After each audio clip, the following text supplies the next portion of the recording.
नमस्कार दोस्तों, मैं हूं तरुणा सिंघवी और आज हम पढ़ रहे हैं अपन मौर्यकालीन प्रशासनिक व्यवस्था।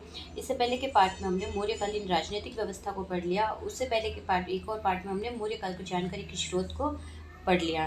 ठीक है, अभी मौर्यकालीन प्रशासन। मौर्यकाल में प्रशासन को चलाने के लिए तीर्थ और अध्यक्ष नामक अधिकारी की नियुक्ति की जाती थी। तीर्थ और अध्यक्ष होते थे, जिन तीर्थ की संख्या होती थी 18 और अध्यक्ष की संख्या होती थी 26। और इन अधिकारियों की नियुक्ति हमें उपदा परीक्षण यानी एक नैतिक तरह से जांच की जाती थी। एंट्रेंस एग्जाम होता था, वो उपदा परीक्षण लेने के बाद की जाती थी। इन जो सारी अधिकारी होते थे, इनको पर्ण के रूप में वार्षिक वेतन भी दिया जाता था। ठीक है, पर्ण क्या थी? तो मौर्यकालीन राजनीतिक मुद्रा होती थी, जो चांदी की होती थी। और ये तीर्थ थे जो 18 थे, उनमें प्रमुख रूप से थे प्रधानमंत्री या पुरोहित। ठीक है, जो चंद्रगुप्त के समय चाणक्य था, बिंदुसार के समय चाणक्य और खल्लाटक था, अशोक के समय राधागुप्त था।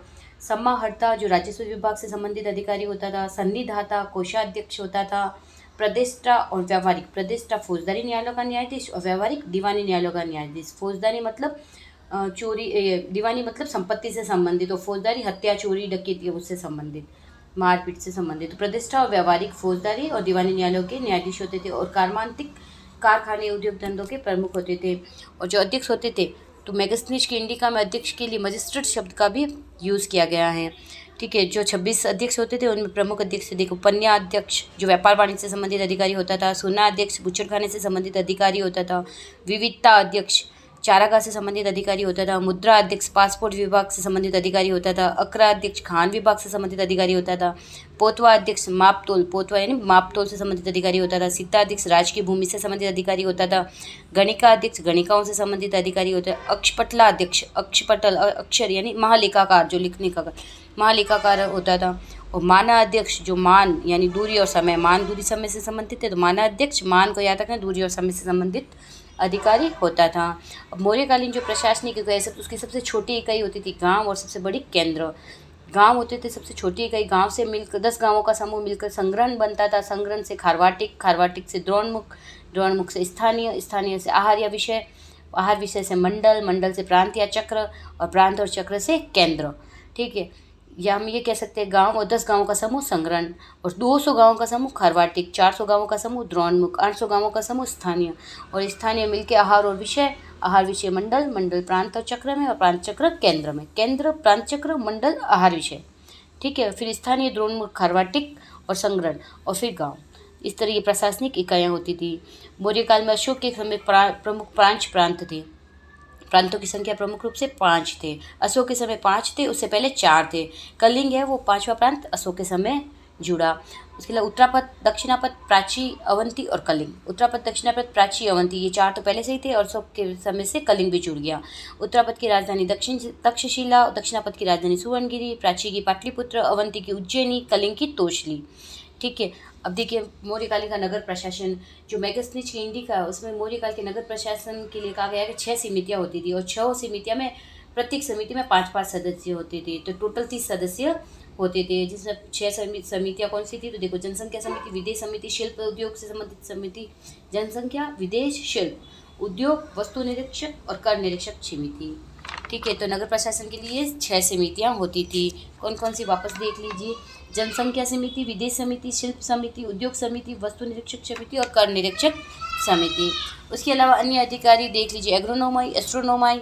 एग्रोनोमाई कौन होता था? जो नगर का प्रमुख अधिकारी होता था। एस्ट्रोनोमाई कौन होता है? जो सड़क निर्माण से संबंधित अधिकारी होता था। प्रादेशिक जो प्रदेश का अधिकारी होता था, और रज्जुक जनपद का प्रमुख अधिकारी होता था, और रज्जुक की हेल्प के लिए एक युक्त भी होता था।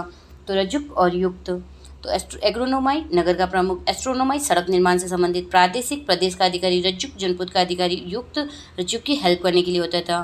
ठीक है, और इसके आगे देख लीजिए, प्रशासन में आएगा विभिन्न प्रकार के कर। मौर्यकालीन कौन कौन से कर थे? तो एक प्रणय नामक कर लगता था, जो एक आपातकालीन कर था। उद्रंग प्रजा के द्वारा राजा को दिया जाने वाला एक उपहार था, उपहार उद्रंग। प्रणय आपातकालीन कर।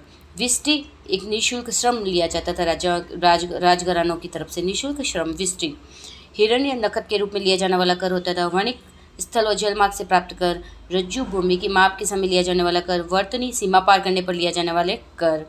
ठीक है, और एक और बात ध्यान रखने योग्य बात है कि मौर्यकाल में वस्तुओं का बीमा भी किया जाता था। बीमा के लिए मौर्यकाल में भय प्रतिकार व्यय शब्द का यूज़ किया गया है। और नमक उद्योग, शराब उद्योग, हथियार उद्योग, जहाजरानी उद्योग आदि पर राज्य का नियंत्रण होता था। सैन्य प्रशासन देख लीजिए, मेगास्थनीज के इंडिका के अनुसार मौर्यकालीन सैन्य प्रशासन भी 6 समितियों में विभक्त था और प्रत्येक समिति में 5 सदस्य होते, तो टोटल 30 सदस्य होते थे। ठीक है। पैदल सेना, अश्व सेना, रथ सेना, गज सेना, जल सेना, हथियार व रसद से संबंधित। हाथी घोड़ा पालकी यानी हाथी घोड़ा यानी ये अश्व, ठीक है, और पैदल और रथ, गज, हाथी हो गया गज, तो हाथी घोड़ा यानी गज और अश्व, रथ और पैदल, और जल और सेना भी थी और हथियार और रसद से संबंधित सेना भी थी। तो 6 सेना थी, पैदल, अश्व, रथ, गज, जल, हथियार और रसद से संबंधित सेना। ठीक है। और 2 बातें और ध्यान रखनी है आपको। प्लूटार्क के अनुसार चंद्रगुप्त मौर्य के पास कितने सैनिक थे, तो 6 लाख सैनिक थे। प्लूटार्क कहता था चंद्रगुप्त मौर्य के पास 6 लाख सैनिक थे। और जस्टिन ने तो चंद्रगुप्त की सेना को क्या कहा है, डाकुओं की सेना। डाकुओं की सेना किसने कहा है, जस्टिन ने। और प्लूटार्क ने 6 लाख सैनिक बताए। और मौर्यकालीन 2 बंदरगाह भी प्रमुख हैं, एक गुजरात में ब्रगकच्छ और दूसरे बंगाल में ताम्रलिप्ति बंदरगाह और ब्रगकच्छ। तो बंदरगाह भी थे मौर्यकाल में जल सेना भी थी। ठीक है। और मुद्रा व्यवस्था देख लीजिए, तो हमने पहले ही देखा मौर्यकालीन राजकीय मुद्रा पण थी जो चांदी की बनी थी, वेतन के रूप में यूज़ किया जाता था, लेकिन सोने के सिक्के भी प्रचलित थे। सुवर्ण और निष्क नामक सोने के सिक्के प्रचलित थे। ठीक है। और चांदी की मुद्रा में और पण के अलावा काशारपन, शतमान वो भी कहलाती थी। और मौर्यकाल में तांबे की मुद्रा का भी प्रचलन हुआ था जो मास्क और काकिनी के नाम से जानी जाती थी। और देख लीजिए मौर्यकालीन राजभवन, तो बिहार का बुलंदीबाग और कुम्भलहार नामक स्थान पर जो मौर्यकालीन राजभवन के साक्ष्य मिले वो बहुत ही इंपॉर्टेंट है और जिसकी जानकारी का स्रोत हमें स्पूनर के द्वारा दी गई, स्पूनर ने दिए। ठीक है। और इन राजभवनों का निर्माण जो किससे हुआ है, लकड़ियों से किया गया। पाटलिपुत्र को मेगास्थनी जो पोलिप्रोथा का है, जो सोन और गंगा नदी के संगम पर स्थित है, पोलिप्रोथा। और पाटलिपुत्र में जो ये भवन बना है राजभवन, उसके प्रवेश हेतु 64 प्रवेश द्वार थे और सुरक्षा के लिए 570 बुर्ज बनाए गए थे। ठीक है। और ये जो पाटलिपुत्र में दुर्ग बनाए गए थे वो पारिक श्रेणी के थे। पारिक मतलब पारिक, ख यानी खाई, जिसके चारों ओर खाई हो, वो दुर्ग पारिक दुर्ग कहलाते हैं। ठीक है। तो ये पाटलिपुत्र के जो दुर्ग थे वो सब पारिक दुर्ग की श्रेणी के थे। अब देख लीजिए मौर्यकालीन मूर्ति कला, तो मौर्यकाल में जो पत्थरों के द्वारा यक्ष और यक्षिणियों की मूर्तियों का निर्माण किया गया था, उसके साक्ष्य हमें पटना के दीदारगंज से, मथुरा के परखम से और एमपी के विदिशा नामक स्थान से मूर्तियों के साक्ष्य भी मिले हैं। और प्रमुख मूर्तियाँ किसकी मिली, तो यक्ष और यक्षिणियों की मौर्यकाल में। और मृदभांड थे, तो वो मौर्यकाल में जो मिट्टी के बर्तन प्रयोग किए जाते थे उन्हें मृदभांड कहते थे। और जो मृदभांड थे वो ऊतरी चमकीले पॉलिशदार मृदभांड थे, ऊतरी चमकीले पॉलिशदार मृदभांड थे। और इनके साक्ष्य हमें कहाँ मिले हैं, शिशुपालगढ़ नामक स्थान पर, बंगाल के शिशुपालगढ़ नामक स्थान पर। ठीक है। और अशोक के पौत्र दशरथ था, उसने नागार्जुनी की पहाड़ियों में आजीवक संप्रदाय के लिए गोपी लोमर्षि और वर्तिका नामक गुफाओं का निर्माण भी करवाया गया था। ठीक है। Okay, thank you. Please like, subscribe and share. Thank you so much.